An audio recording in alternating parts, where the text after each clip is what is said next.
This week's episode of Lunch and Learn, the Living Room series, is proudly brought to you by the Penrith Valley Chamber of Commerce, whose collective efforts drive positive outcomes for the benefit of all. And by Hot Properties Staging and Styling, because first impressions count.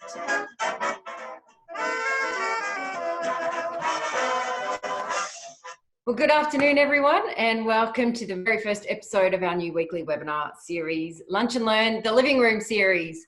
We've basically created this forum specifically to share knowledge and stories to help us all navigate the new landscape that we're operating in.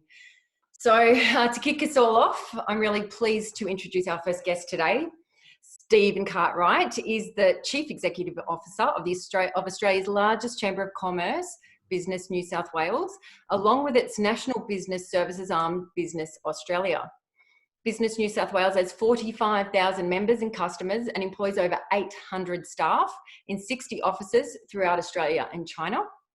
Stephen is also the Vice President for the World Chambers Federation, a Director of the International Chamber of Commerce Australia, and a Director of the Australian Chamber of Commerce and Industry. Good Lord.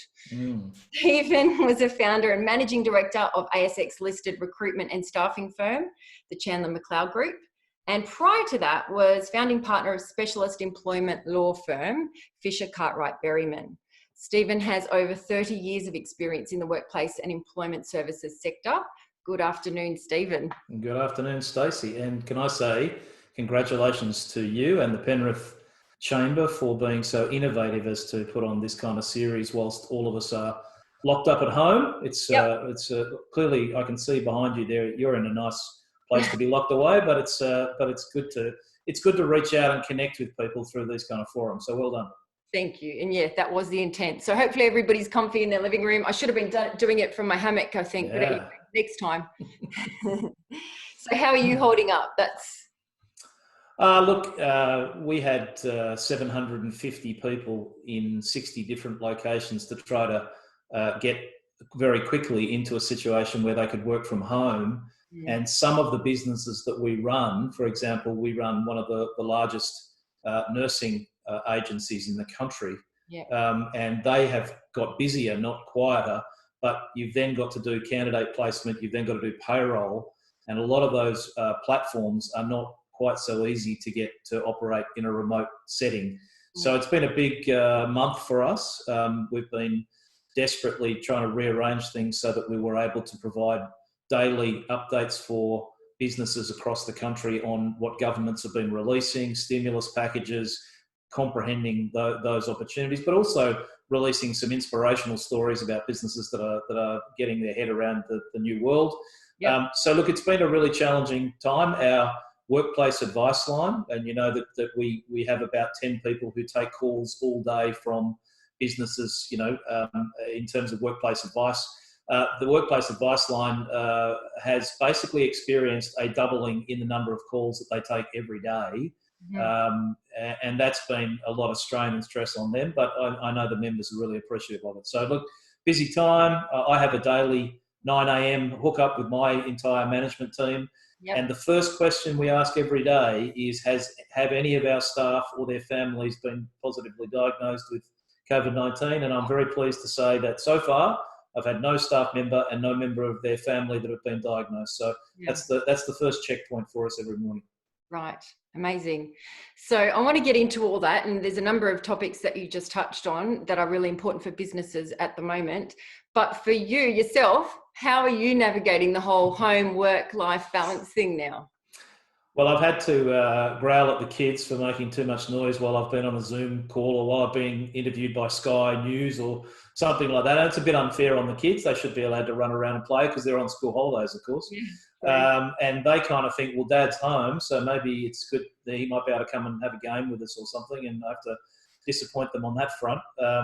But look, I do miss being physically able to get together with my team, because we used to do a lot of things with whiteboards and all those sort of things. And that's frustrating for somebody like me that likes to have that interaction with my teams and do that sort of thing.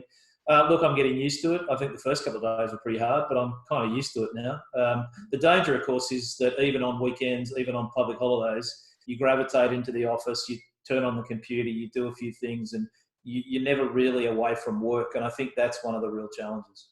Yeah, that would be the biggest challenge for most people, I would say. As I said in the introduction, you run a massive organisation employing hundreds of people. And as you touched on, it has a massive effect. So you're checking in on their health, but the decisions that you make as a CEO have a ripple effect, obviously, on so many lives. How, as a business, has Business New South Wales had to shift gears because of the pandemic? So we've got a really unusual situation because we're such a multifaceted organisation. Some parts of our business are incredibly busy. So the law firm is incredibly busy. The nursing agency is incredibly busy. The member advice line and our regional offices are incredibly busy. Yet other parts of our business have slowed down considerably. And so we're having to reallocate staff to different positions. We've also got about 50 of our staff that are in the process of interviewing with Service New South Wales, because Service New South Wales needs another 1,000 people on their advice lines to help small businesses to navigate the grants and things that are available to them. So I've asked 50 of my people who are not particularly busy if they'd be happy to go on a 6-month secondment to Service New South Wales, and they've all said they would be very happy to do that. Service New South Wales is happy, of course, because we've got people who are used to talking to small business and advising small business and helping small business. So they're in the process of going over there. And we've also instituted a program where every single member of my staff has applied for 6 days of annual leave between now and the 30th of June. Now, most of us are going to apply for that leave and then work through the leave days. We're basically going to apply for it, but not actually take the leave. And let's face it, where are you going to go on holidays anyway at the moment? Wow, there is. But to us, that is actually the way that we're going to be able to avoid stand downs or any other form of inflicting any financial pain on our staff. I said to the staff, if you're prepared to give me those 6 days between now and the 30th of June, then I can make certain that we don't have to stand people down or other ways of cutting pay or doing other things that a lot of businesses have had to do. So in some ways, we're kind of lucky in the sense that the parts of our business that are busy are holding up the other parts. But we've also had to be pretty innovative. Things like the 50 people going to work for Service New South Wales, that all helps in terms of making sure that everybody is able to maintain their salaries and able to maintain their, make sure they look after their families. So look, we've had to be innovative like everybody else, but we're luckier than many companies in the sense that not all of our work has disappeared overnight like it has for lots of companies. Yeah. Now, you've also just done a massive rebrand of the organisation. Tell us a bit about that and why that rebrand was so important. So about 3 years ago, I spent a week at Harvard in the United States looking at the future of business, but particularly focusing on customer analytics, big data, all those sorts of emerging trends.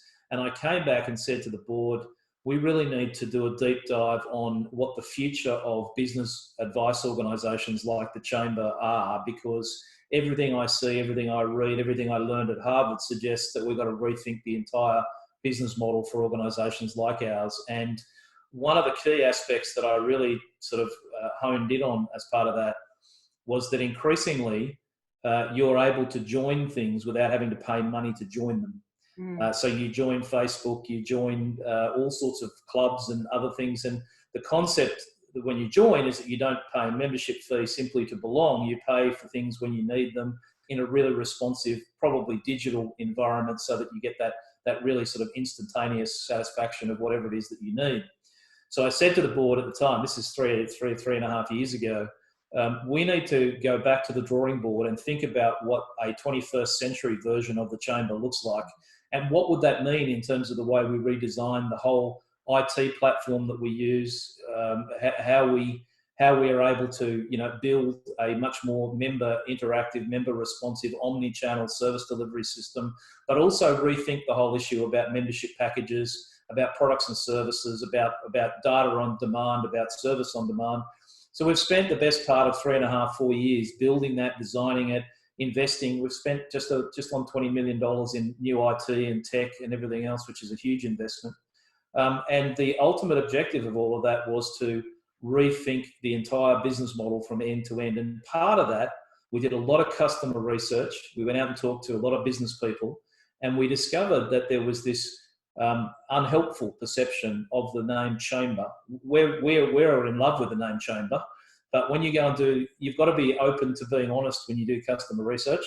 And the customers were telling us, particularly those who are under the age of about 50, the customers are telling us that the name chamber to them means old guys in pinstripe suits with cigars, sitting around with a glass of port, talking about things. And a lot of younger business people were saying, there's no way in the world I would join something called a chamber. And IT people were like, IT startups, tech companies, they're all saying, no, I wouldn't join a chamber. That's for old people. That's what my granddad used to belong to.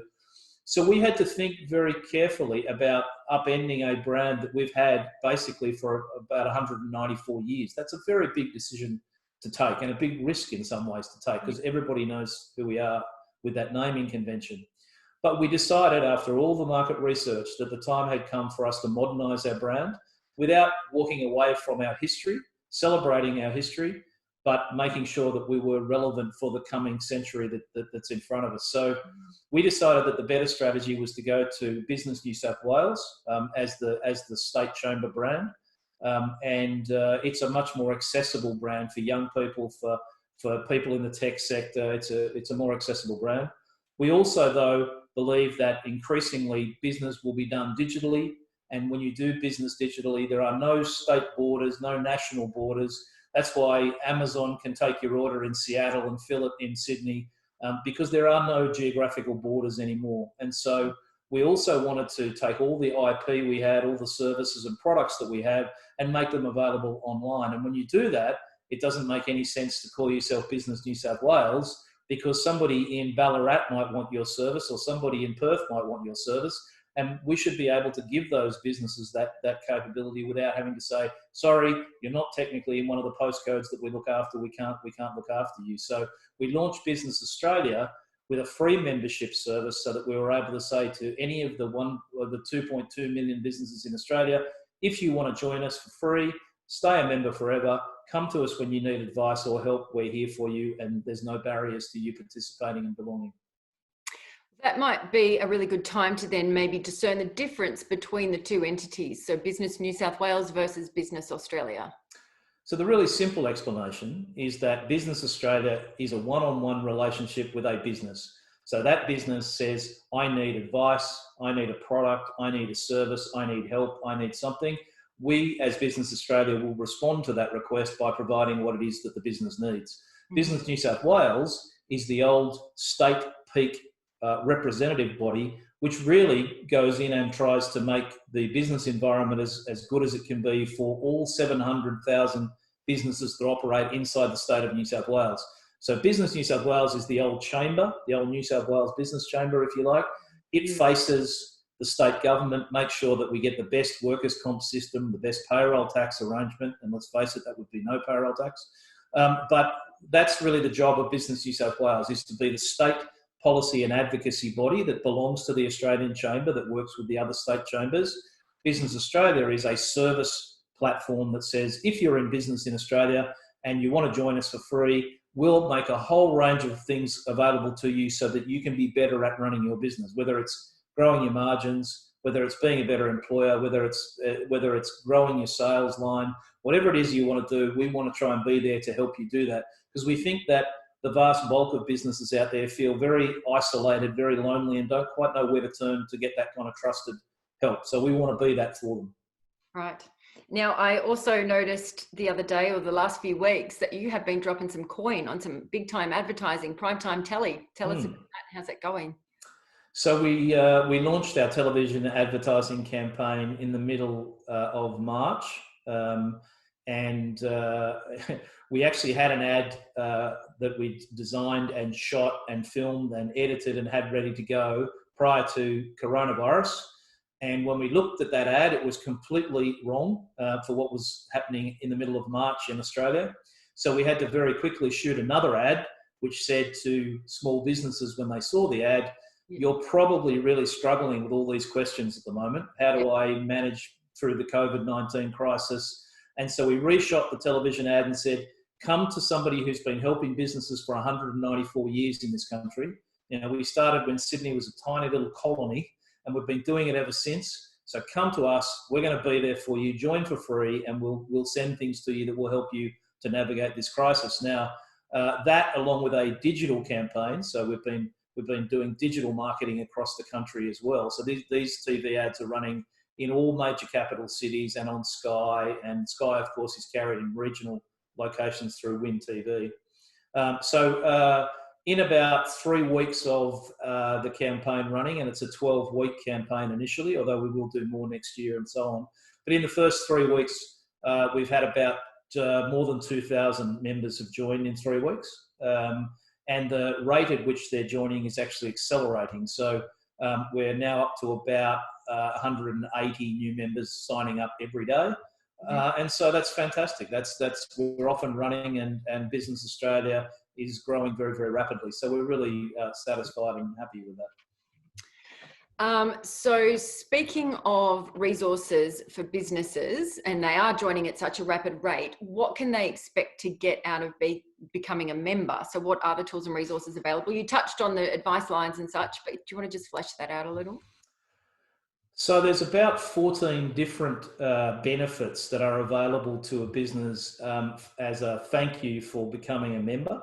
And membership is free, so you don't pay anything. And we'll never ever send you an invoice for simply belonging as a member.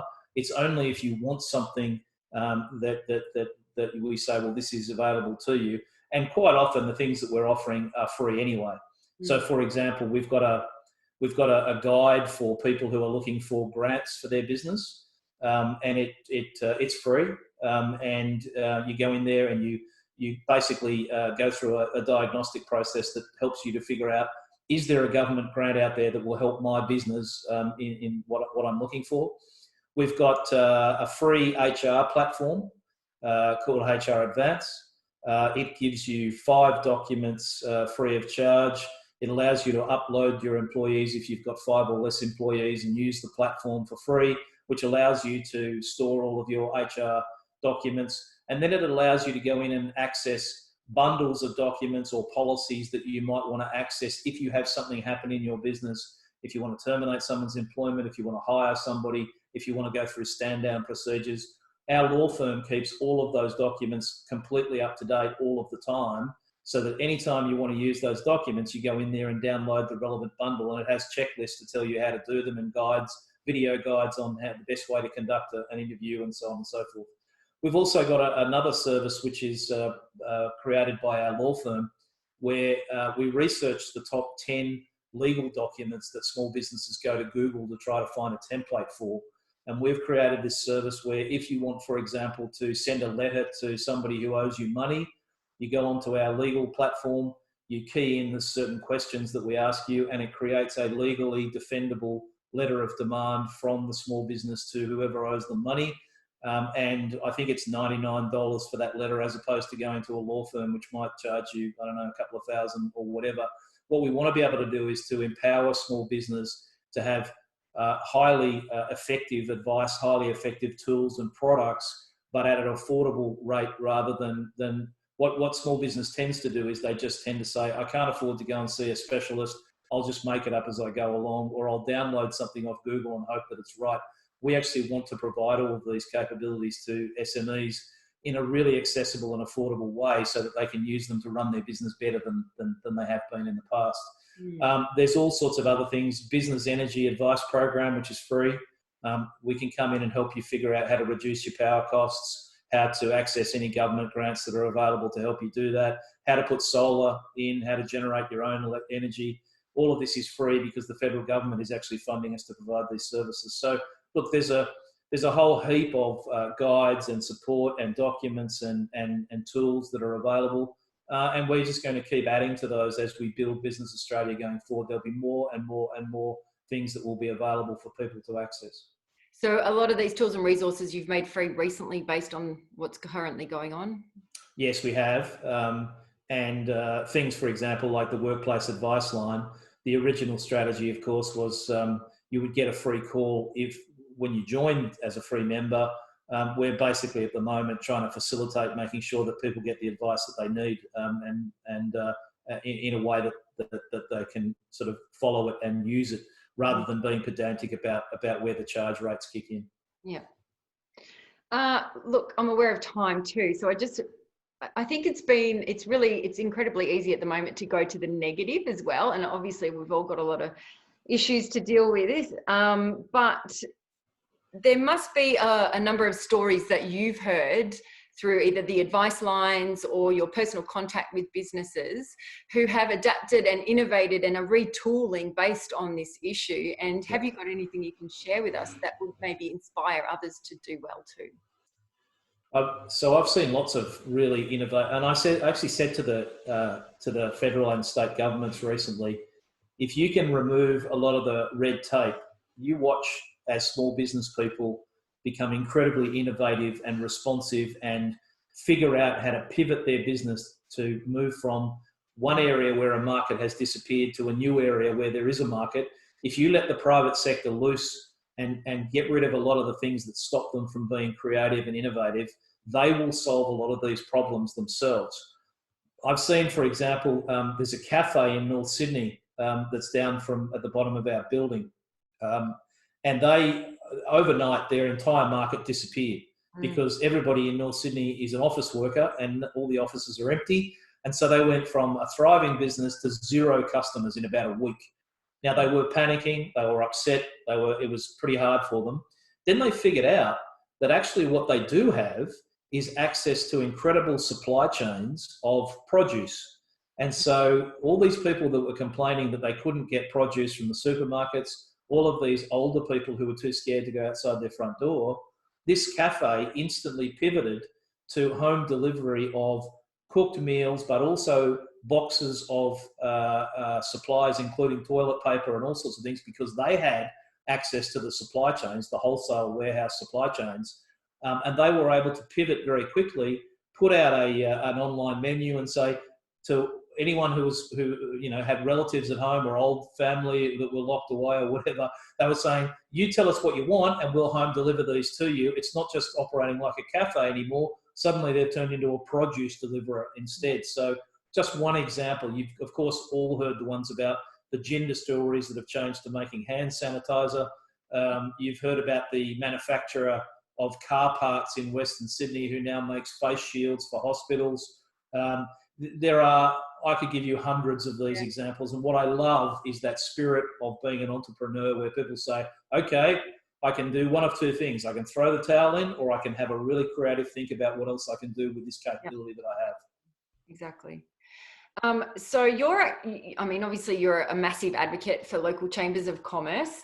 Can you just kind of quickly, in your mind, explain what it is why you think they're so important, and how we as chambers can best support our members throughout this pandemic? Yeah, absolutely.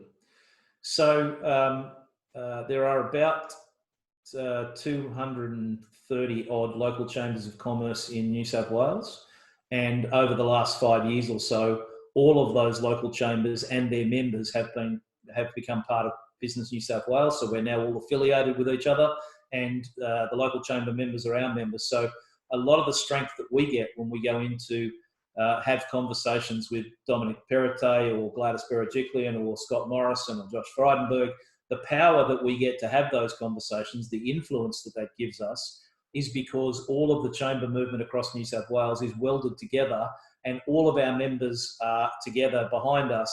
And it gives us an amazing amount of influence, because in the event that governments don't do what the private sector want them to do or need them to do, then that affects every town, every suburb, every village across New South Wales. And what the governments understand now is that we can activate the spokespeople in Penrith, the spokespeople in Lismore, the spokespeople in Ballina, in Wagga, in all parts of the state. And we can have those local people talking to local newspapers, talking to local radio stations, talking to local television stations. It's really important politically that the chamber movement operates in a unified way to exert its influence, because the one thing that governments are really sensitive to, and even oppositions are really sensitive to, is when they are hearing chatter at a local level from people who are influential in those local communities about things that they're not happy with or things they want changed or so on and so forth. So what we need to do is we need to actually make sure that the local chambers are strong, robust, capable, and have as many members of the business community in their postcode areas join the local chamber and find value in being part of the local chamber. So one of the big things that I have as a mission for my executive team is we are currently working on ways in which we can make membership of local chambers of commerce irresistible as part of the Business New South Wales Business Australia strategy.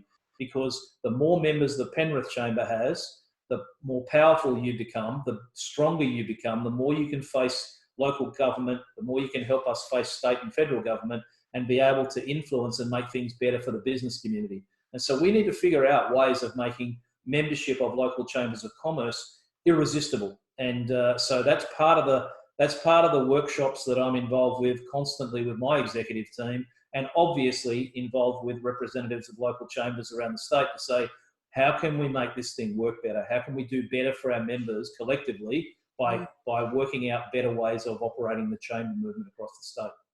Yeah, collective being the key word. Yeah, absolutely. We've all had to change pretty rapidly and dramatically. I'm hearing from a lot of people that some of the changes they're actually quite liking. And that they would like to maintain post-corona. Are there any changes that you personally have made that you would like to maintain when things finally get back to quote unquote normal? Yeah, look, I must admit, I do really enjoy my 9 a.m. hookup with all of my executive team, and there's 10 of my executive team.